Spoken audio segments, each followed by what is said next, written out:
allons parler des réalités des bourses d'études en Chine.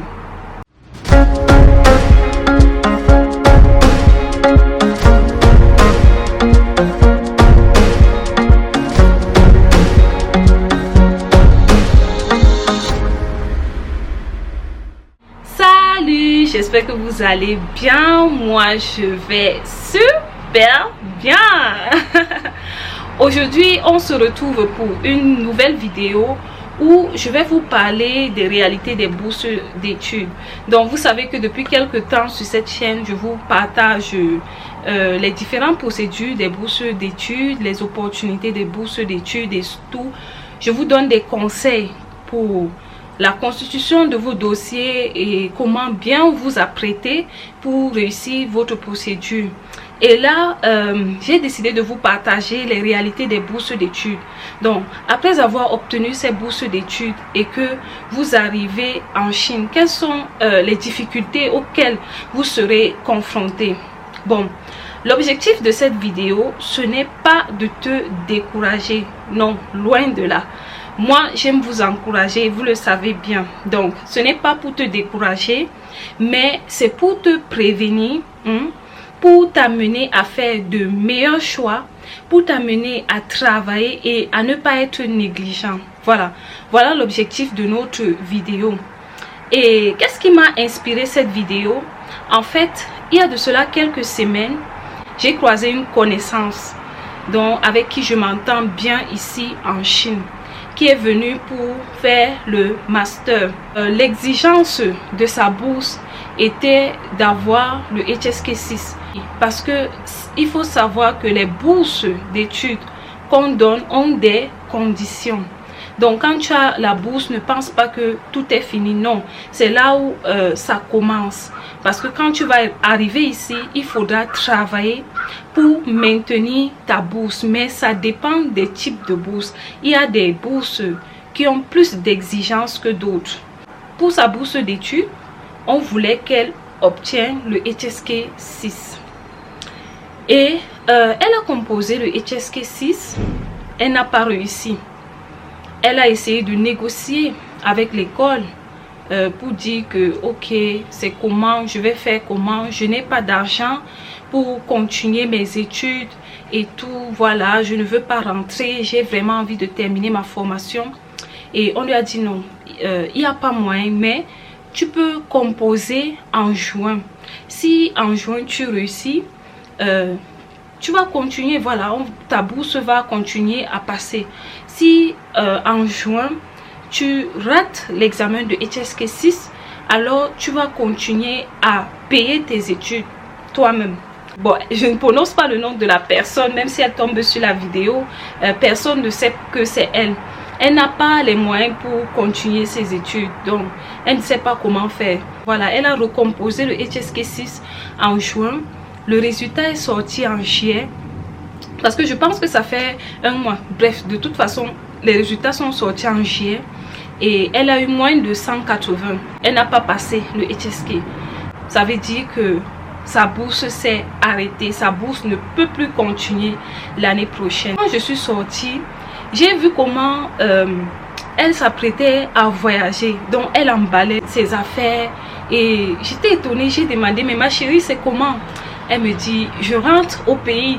Voilà, mes parents ont demandé que je rentre parce que la semaine passée, encore, elle me disait que bon, je pars chez mon ami, je vais faire ci, je vais faire tout. Elle était dans ses activités ici en Chine. Une semaine plus tard, elle me dit, je rentre dans mon pays. J'étais, ah bon, tu rentres dans ton pays? Pourquoi? Elle me dit, je n'ai pas réussi le HSK. Ma bourse s'est arrêtée, je rentre dans mon pays. Et ça m'a vraiment attristée. Ce n'est pas aussi la première personne qui passe par là. Seulement en une année, c'est la 5e personne que je vois rentrer chez elle parce que sa bourse s'arrête. Elles n'ont pas pu réussir les HSK. C'était pour introduire ma vidéo. Depuis que je suis arrivée en Chine, j'ai vu plusieurs personnes comme ça rentrer parce que elles ont perdu leur bourse. Et aussi, je vous dis, en une année, c'est la 5e personne que je vois perdre sa bourse.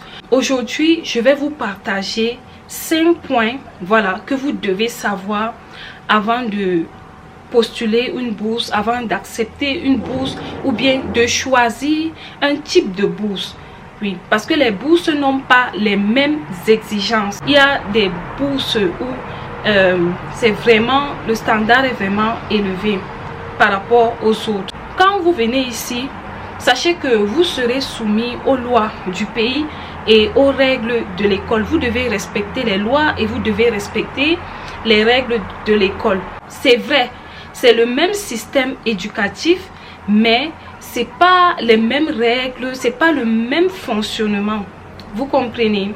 Donc, quand vous choisissez votre type de bourse, réfléchissez bien. C'est pas le même fonctionnement. Voilà pourquoi très souvent je vous ai dit que pour le master, ça peut être 2 ans ou 3 ans. Dépendamment du type de bourse, on peut te donner par exemple une bourse de 2 ans pour le master, alors que l'université que tu as choisie, chez eux, le master c'est 3 ans. Et si tu te retrouves dans une université où le master c'est 3 ans, alors que toi tu as 2 ans de bourse, ça veut dire que ta bourse va s'arrêter après 2 ans. La 3e année, tu vas payer à tes frais. Vous comprenez les amis? Donc, le premier point, ça concerne beaucoup plus ceux qui veulent venir étudier en langue chinoise. Plus particulièrement, ceux qui veulent devenir les profs de chinois. Sachez bien choisir votre type de bourse. Il y a des personnes qui ont pu réussir. Il y a des personnes qui ont pu terminer en 2 ans. Voilà. Mais moi, je peux vous dire que 2 ans de master pour la langue chinoise, ça peut être parfois stressant. Il y a souvent certains types de bourses que on vous exige au niveau des notes. Il faut avoir des bonnes notes. Par exemple, elle m'expliquait qu'elle ne devait pas avoir, je pense, en dessous de 80 sur 100 au niveau des notes. Tu dois participer aux activités académiques. On regarde ta participation aux activités. Hormis cela, il y a l'exigence du HSK. C'est surtout les HSK qui font en sorte que les étudiants perdent leur bourse ou bien ne rentrent pas avec leur diplôme. Oui, parce qu'on exige aussi les HSK avant de te donner le diplôme. Et pour le HSK, on peut t'exiger la note que tu dois avoir. Pour passer un HSK, il faut 180 sur 300. Mais on peut te dire qu'il faut par exemple que tu aies 210 sur 300. En plus du fait que tu dois réussir le HSK, on te donne la note que tu dois avoir. Vous comprenez? Et le test de HSK, c'est la méthode. C'est un test surtout pour les niveaux élevés. Par exemple, le niveau 5 et 6, ça devient compliqué. Le HSK est constitué de 3 parties. La compréhension auditive, la lecture ainsi que la rédaction. Et la partie la plus difficile pour ceux qui ont déjà composé le HSK, vous savez que c'est au niveau de la lecture. Très souvent, voilà, quand c'est les niveaux élevés comme le 5 et le 6, la compréhension auditive aussi peut être compliquée. Voilà. Donc, il faut avoir une bonne méthode si tu veux réussir le HSK. Le test de HSK, ce n'est pas seulement l'intelligence ou bien le niveau de chinois. Non, il faut travailler ta méthode. C'est un test qui va t'amener à traiter plusieurs épreuves. Et quand tu traites les épreuves, moi ce que je peux te donner comme conseil, c'est de pouvoir toujours évaluer le temps. Donc c'est une fille qui s'exprime très bien en chinois. Elle parle couramment le chinois. Mais elle a raté le test de HSK 6 2 fois. Et je veux encore rappeler aux personnes qui disent qu'elles vont venir, elles vont faire 1 an, elles vont passer le HSK et continuer de vraiment s'apprêter. Voilà, je ne vais pas m'attarder sur ce sujet. Il y a des bourses comme ça où il y a ces exigences-là. Et j'ai vu beaucoup de personnes rentrer, des personnes qui se sont retrouvées dans des difficultés, qui voulaient finir, qui se sont retrouvées en train de demander des aides pour finir et tout ça. Donc les amis, faites attention au type de bourse que vous choisissez. Parce que là, elle est venue, elle n'a même pas fait 1 an. C'était de septembre à juillet, parce que nous sommes en juillet. Et elle est en train de rentrer. En 1 année, on lui a dit, ok, pour que ta bourse continue à passer, il faut avoir le HSK. Vous comprenez? Voilà. Ça, c'est le premier point. Et ce point concerne beaucoup plus ceux qui veulent venir étudier en chinois et qui veulent être des enseignants de la langue chinoise. Parce que quand tu veux être enseignant de la langue chinoise, en fait, le standard est élevé. C'est pas juste, voilà, le chinois basique qu'on va t'enseigner. On va t'enseigner les techniques d'enseignement, tellement de choses. Le deuxième point qui peut faire que les étudiants perdent leur bourse, c'est quoi? C'est l'évaluation annuelle des bourses. Il faut savoir que dans certaines universités et certains types de bourses, on va t'évaluer chaque année. Et quand on t'évalue, ça repose sur deux aspects. Tes notes, voilà, les notes que tu vas avoir dans tes relevés, ainsi que ton comportement. Ton comportement, ça peut être ton attitude envers tes camarades et tes enseignants, ainsi que ta participation aux activités académiques. Quand vous voulez postuler les bourses d'études, je vous recommande de bien lire les conditions parce que souvent, quand les universités lancent les bourses, elles vous donnent les conditions d'éligibilité ainsi que les conditions de ces bourses-là. Certaines universités le font. Donc, quand vous choisissez votre type de bourse, lisez bien les conditions. Oui. Pour d'autres types de bourses, c'est en Chine que vous pouvez découvrir. Là, je vous recommande d'être concentré. Quand vous venez ici, donnez-vous à fond. Travaillez. Hein? Chacun sait d'où il vient. Il y a des personnes qui n'ont pas les mêmes problèmes que toi. Hein? Il y a des personnes qui connaissent leur fondation. Peut-être quand toi, tu vas venir ici, les parents n'ont pas les moyens. Tu t'es battu pour avoir la bourse, hein, pour sortir. Tu es même l'espoir de ta famille. Donc, quand tu vas voir les gens mener un certain style de vie et que tu sais au fond de toi d'où tu viens, ce que tu cherches, je te recommande d'être concentré tout simplement. Je vous disais de ne pas oublier vos objectifs, de savoir pourquoi vous venez ici. Avant de chercher ces bourses-là, quel est ton objectif?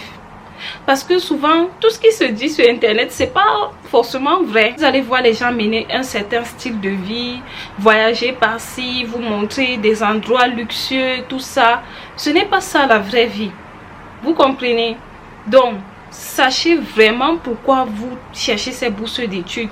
Et quand vous cherchez votre bourse d'études, vous arrivez ici, hein, quand vous voyez les conditions, essayez de vous aligner.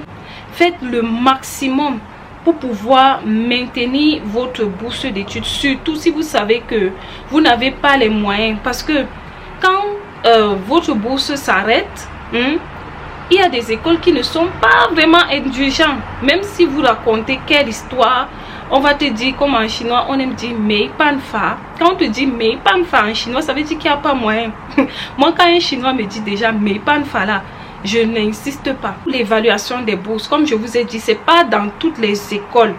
Ça, ce n'est pas dans toutes les écoles. Ça ne concerne pas tous les types de bourses, mais il y a des écoles qui font l'évaluation annuelle des bourses. On va voir tes notes. Est-ce que tu es régulier? Est-ce que tu as des bonnes notes? Tu ne ramènes pas les cours? Est-ce que tu te comportes bien? Est-ce que tu participes aux activités? Quand vous arrivez ici, comportez-vous bien envers vos enseignants. Respectez vos enseignants. Respectez vos camarades chinois surtout. Oui, faites tout pour ne pas avoir des problèmes avec vos enseignants chinois ainsi que vos camarades chinois. Vous comprenez? Donc voilà, c'est ce que je peux vous donner comme conseil. Le troisième point, ce qui fait en sorte que les gens perdent de leur bourse, c'est quoi? Quand on te donne une bourse d'études, on va te donner le nombre d'années.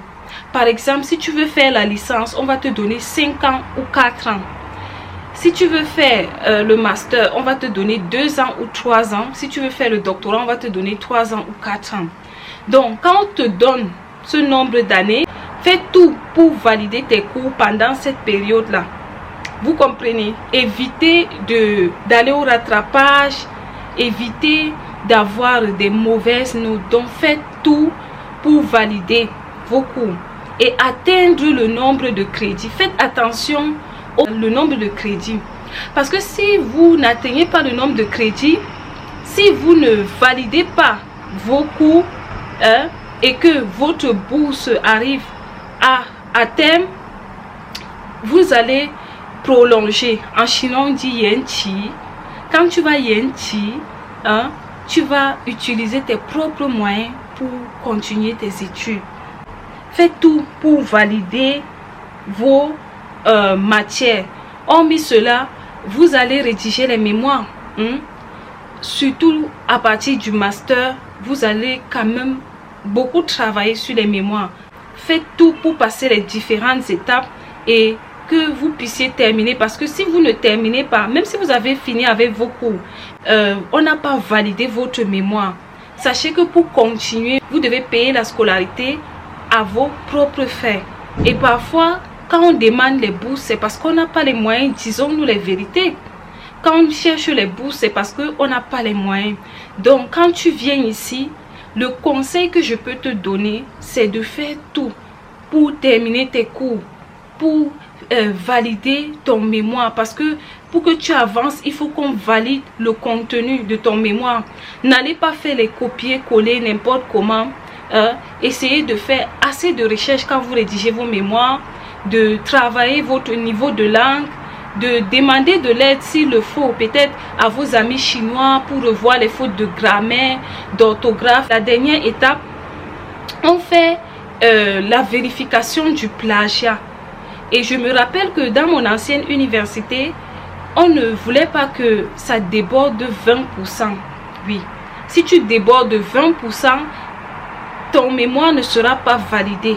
Et si ton mémoire n'est pas validé et que ta bourse est terminée, tu vas payer à tes frais. Donc, quand certaines personnes n'ont pas les moyens, elles finissent par abandonner. Des fois, les gens font 4 ans, 5 ans en Chine et rentrent sans diplôme. Elles abandonnent parce qu'elles ont passé leur temps à dépenser la location qu'on les donne.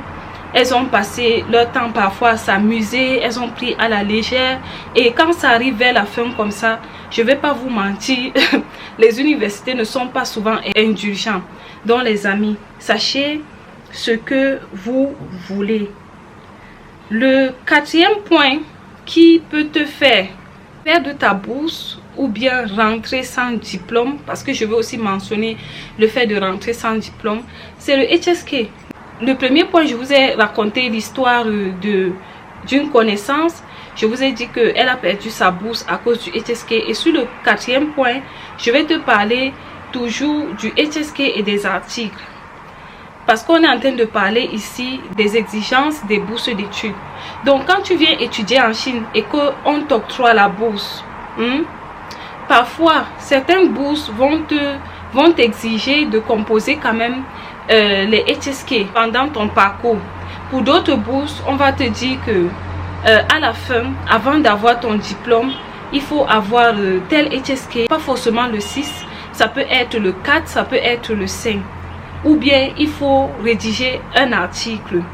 Oui. Donc, si on te donne ces conditions-là, fais ton possible. Oui. Ça ne veut pas dire que si vous arrivez ici, vous n'allez pas vous amuser, vous n'allez pas voyager, vous n'allez pas... Non. Mais j'attire votre attention pour que vous travaillez. Voilà, vous travaillez, vous prenez au sérieux ces exigences-là. Oui. Donc, sache que avant d'avoir ton diplôme ici, surtout pour ceux qui font chinois, récemment aussi, j'ai vu que même ceux qui font anglais, on les exige les HSK 3, 4. Essayez de demander peut-être aux créateurs de contenu qui étudient en Chine en anglais. Vous confirmez peut-être, mais bon, moi c'est ce que j'entends, c'est ce que je vois aussi. Si on t'a dit que avant de finir, tu dois fournir le HSK ou les articles, il faut le faire. Si tu ne le fais pas, tu vas rentrer sans diplôme. En Chine, quand tu finis, on te donne le certificat et le diplôme. Et maintenant, quand tu finis et que tu ne remplis pas les conditions qu'on te donne, on va juste te donner l'attestation. Voilà, l'attestation, il n'y aura pas de diplôme. Tu vas rentrer sans diplôme. J'ai aussi vu des personnes qui ont terminé, mais qui sont rentrées sans diplôme. Maintenant, le cinquième point, ce que je peux te donner comme conseil, c'est fais attention à ce que tu vas partager sur les réseaux sociaux. Voilà, surtout quand tu parles de ce pays. Donc, fais attention. à ce que tu vas partager. Même si tu vois les gens partager certaines informations, si ce que tu vas dire, ce n'est pas utile, voilà. Si ce que tu vas dire, ça ne va pas résoudre les problèmes des gens, si c'est pas utile, si c'est pas nécessaire que tu ouvres ta bouche, alors n'ouvre pas ta bouche, tout simplement. Si tu viens ici, concentre-toi sur tes études. Si tu es venu pour étudier, si tu es venu ici pour faire le business, fais ton business, voilà. Donc ne gère pas ce qui ne te regarde pas, ce qui ne t'avance à rien, voilà. Conseil que je peux vous donner, les amis, je répète encore, cette vidéo, ce n'est pas pour vous décourager. Parmi vous, il y a des personnes qui viennent m'appeler Tata, grande soeur, tout ça. Vous me considérez comme votre soeur, comme votre amie, comme votre... Bon, Tata, c'est une appellation, voilà. Je suis Tata. C'est vrai, je suis Tata de plusieurs neveux, voilà. Plusieurs neveux et nièces, voilà. Même comme quand vous m'appelez Tata, là, ça me fait bizarre, hein, quand même. Je me sens un peu vieille, non. Appelez-moi grande soeur ou Queenie. Mes amis, cette vidéo, ce n'est vraiment pas pour vous décourager, mais c'est pour vous prévenir. Vous voyez, pour vous prévenir parce que, surtout pour le premier cas, voilà, la plupart des gens qui ont ce type de bourse, ils ne savent pas, voilà. La plupart des gens qui postulent cette bourse-là, ils ne savent pas vraiment les conditions. Et comme j'ai aussi vu beaucoup de personnes terminer en 2 ans sans problème, réussir leur HSK6 sans problème. Oui, si vous savez que vous n'êtes pas excellent, vous savez que votre objectif en Chine, ce n'est pas seulement les études. Peut-être que vous aimez vous promener, vous aimez voyager, vous allez faire je ne sais pas quoi. Évitez peut-être voilà, de prendre certains types de bourses.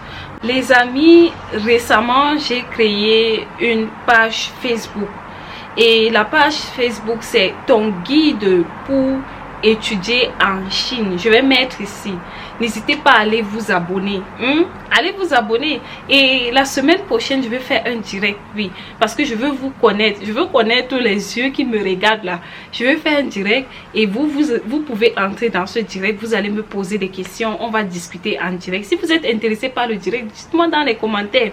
Voilà, je vais vous donner le jour.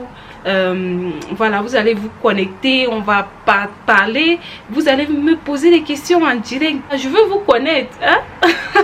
Quand on crée une chaîne YouTube, c'est parce que on veut avoir une grande famille en fait. Donc on veut interagir avec des gens, on veut partager nos idées et avec vous aussi j'apprends. Il y a des personnes avec qui je discute sur WhatsApp, j'apprends, qui viennent me donner encore de nouvelles idées. J'ai même mon ami là, Idriss. Idriss va regarder la vidéo. Idriss me dit, Queenie Shine, tu peux nous parler de telle chose là, non? Idriss vient me trouver l'autre jour. Il me montre, il me dit, Queenie Shine, il faut nous parler de ça. Ouais, Idriss, on peut aimer sa grande soeur comme ça. Donc, n'hésitez pas à aller vous abonner sur cette page. On va partager beaucoup de choses. Et la semaine prochaine, je pense bien vous faire le direct. On va discuter. J'ai envie de vous connaître. Voilà. Vous me regardez avec vos yeux là, derrière la caméra. Moi, je ne vous vois pas. Je ne vous connais pas. Ah non, c'est bon comme ça. On va se connaître. N'hésitez pas à commenter, liker, partager. Je suis un peu fatiguée. On se retrouve à la prochaine. Bisous.